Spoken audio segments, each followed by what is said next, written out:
Thank you all of you for coming in. The entire piece where we started this conversation of having an event today was our committee piece is coming to an end. Why not get everyone together, have an informal gathering? So now I'll invite Mr. Manish Bhandari, who's the OPCO board representative.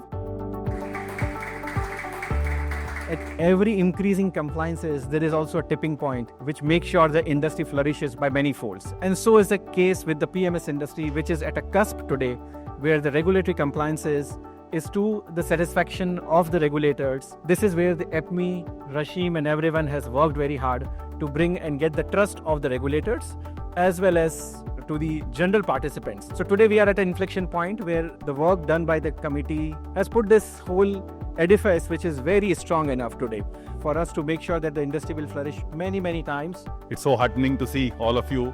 A lot of calls, a lot of conference calls, a lot of messages, a lot of emails exchanged with you all. What I've realized over a period of time, and I obviously come from an investment background. I used to be a fixed income analyst for a long period of time. The maximum amount of value people can add when they know the other function and they try to do the other function. So if you are operational compliance and if you understand investment, 90% of the job is done. Or if you're investment, like Manish said, and if you try to do operation compliance, you will understand their pain points. And if you're doing both, then you are with the regulator because they want both compliant. So to that extent, I think, and over maybe 2.5 years now, we have done almost 200 plus submissions with SEBI, a lot of which have been accepted, a lot of which had been kind of, put up in the regulation. And I think the list sort of continues from there. The most important part is to educate client right and to sell right.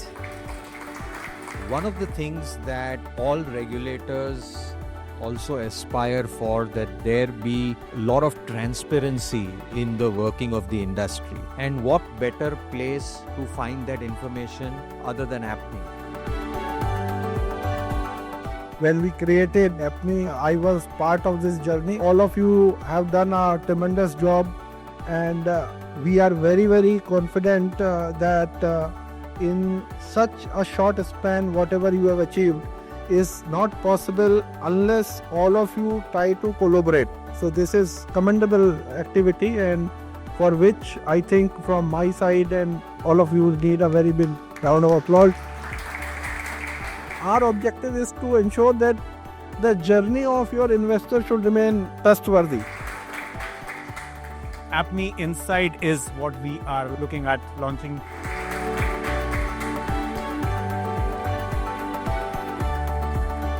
What is the AUM? 4,58,000 crores, bifurcated into equity, debt, hybrid and multi-asset. What is discretionary? What is non-discretionary? And as we go, we will have all the PMS providers and their number of schemes. And if we want, we can look at their details also.